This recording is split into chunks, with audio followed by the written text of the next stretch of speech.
Shabbat Shalom, dear congregants and our wonderful guests of the community. Today we read Torah portion Vayiggash, and the title of this portion, as usual, comes from the first word of the portion, which means, and he approached or drew near. And this Torah portion is all about approaching each other. It talks about Yehuda, who approached Yosef with his fair criticism and plea to release Benjamin and let him go back to his father Yaakov.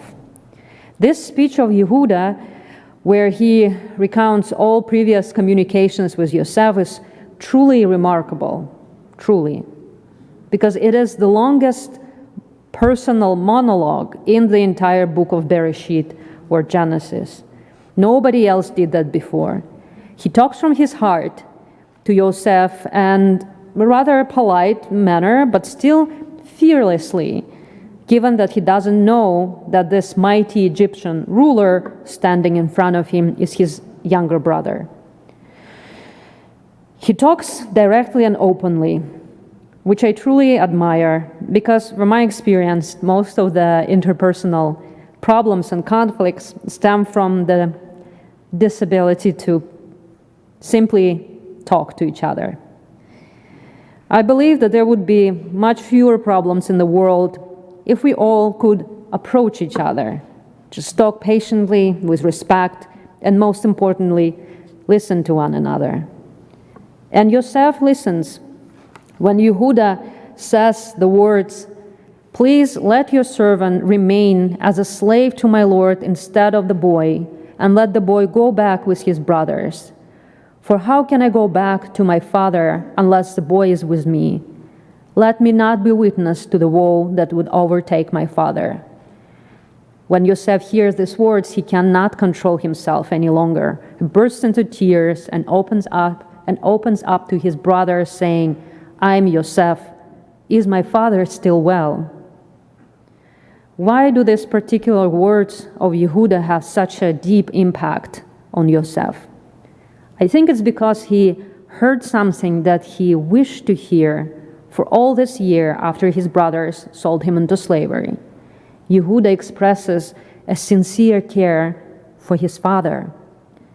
He is ready to sacrifice his life to save Yaakov from unimaginable heartbreak. Yehuda says the words he should have said when the brothers decided to kill Yosef many years ago. He should have said at that time, "Don't do this, think about our father." But at that time, he didn't care. Now, many years later, he matured. Perhaps after having his own children and losing his own two sons, Er and Onan, he understood that the loss of a child is the most painful tragedy that can happen to a parent.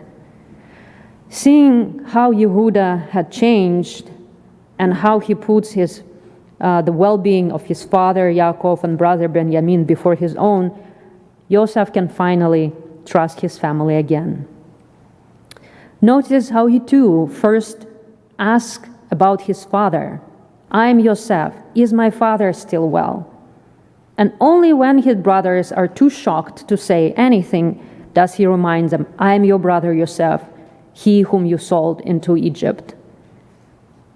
Collection of medieval Torah commentaries, Da'at Zekinim, says that even then Yosef did not want to shame his brothers in front of Egyptians who witnessed the conversation. That's why he didn't want to mention that they sold him into slavery. He doesn't start with vengeance. Instead, he immediately calms them down by saying, "Now do not be distressed or reproach yourself because you sold me. I was to save a life that God sent me. It was to save a life that God sent me ahead of you."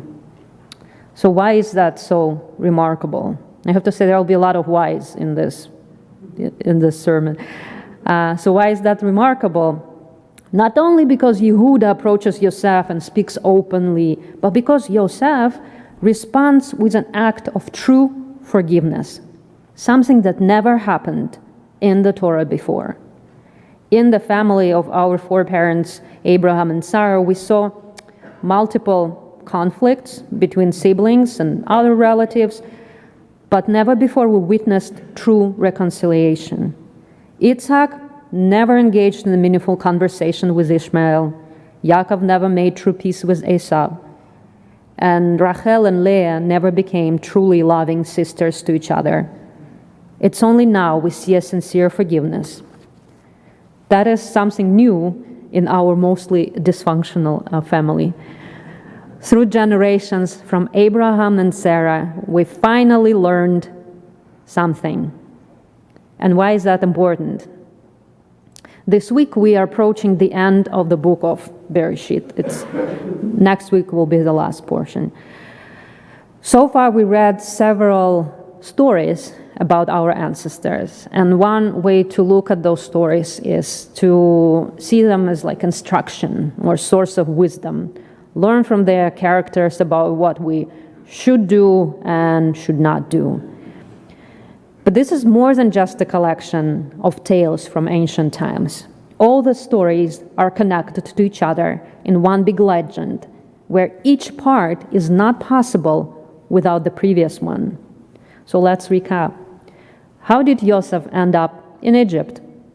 Because his brothers sold him. They sold him because of jealousy and because his father favored him. So why did Yaakov love Yosef more than other children? Because he was the son of his favorite wife. So why did he have two wives if he did not love them both equally?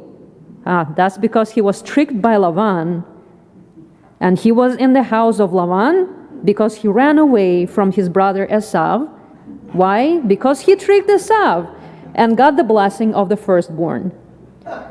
It was unfair, but his father Yitzhak also was not the firstborn of his father and had a rivalry with Ishmael. Why Yitzhak was favored by Abraham? Because he made a covenant with God and chose Yitzhak over Ishmael, and also, by the way, tried to kill him. You see, these are all links of one chain. If one of the pieces of the story was missing, Joseph would never end up in Egypt, and consequently, all of his family would not end up in slavery. Moshe would never been born, and we would not exist today as a Jewish nation. All the events in history, in this history and our history, were set into motion when God appeared to Abraham. So do you know why God chose Abraham among all other people? If you do, please let me know, because I have no idea. Before this fateful event, we do not know anything about Abraham. Perhaps he was special, but Torah is silent about that. Even Noah was called righteous in his generation, but Abraham has no specific characteristics. God said to Abraham, "Go forth from your native land and from your father's house to the land that I will show you. I will make of you a great nation, and I will bless you. I will make your name great, and you should be a blessing. I will bless those who bless you and curse those who curse you, and all the families of the earth shall bless themselves by you." We simply don't know, based on the written Torah, why Abraham and why his descendants should be a blessing to other nations. What we do know is that Abraham's family had to go through a lot of challenges and trials before they became the special group of people known today as Jews. And in this Torah portion, our ancestors truly begin a new chapter. Abraham's great-grandchildren, Yosef and Yehuda, in a profound way, healed an intergenerational trauma of rivalry, misunderstanding, lies, and betrayal by doing the most simple and most difficult thing, talking to each other. And now the family is ready to move forward with their destiny that was already revealed to Abraham by God from the very beginning. And God said to Abraham, "Know well that your offspring shall be strangers in a land that is not theirs, and they shall be enslaved and oppressed for 400 years. That's right, we know what is going to happen, not because we read the same book over and over again for many years, but because it was already revealed to Abraham and to us from the outset. So why do I say that the family of Abraham begins a new chapter here in this Torah portion? Because there is a transition that can easily go unnoticed. This is the last portion of the entire Torah, the 5 books, when we see Hebrews in Canaan, future land of Israel. Today, they are leaving the promised land, and they will not return through the entire Torah. Everything that is going to happen from now on will be in Egypt or in wilderness, and Torah paradoxically ends just before the Israelites set their foot again on the Holy Land. In a sense, we will never return. And this is crucial transition that happens not in the last chapter of Bereshit, and not in the beginning of Shmot, but here in Vayiggash. After Yaakov gets the most wonderful news that his son Yosef is alive, he gathers his family and goes down to Egypt for good. When I think about it, it amazes me how little time we actually spend in the land of Canaan in the Torah, and how long will be the journey back. It profoundly resonates with our Jewish relationship with the land and with God today and always. Our covenant with the Almighty is truly mysterious. Why did God choose Abraham? Why promise this land to him? And why didn't he just settle Abraham's children there? Why all the trouble? We know for sure that Israelites left the Holy Land, not as a result of punishment, because before exiting Canaan, God appears to Yaakov and reassures him, "I am God, the God of your fathers. Fear not to go down to Egypt, for I will make you there into a great nation. I myself will go down with you to Egypt, and I myself will also bring you back." So we understand that it was necessary. But why? I believe that God did not simply give the land to Abraham because we first had to become people worthy of it. Until Yehuda learns how to be responsible for his family, and until Yosef learns how to forgive, we are not ready to go down to Egypt and experience the most deep transformation there. Until we spent 40 years in wilderness, we were not ready to return. Later in the course of events, we will lose the land again, and we will return again. Following the example of Yosef, I believe that it was meant to be, and we're still learning how to be people worthy of the Holy Land.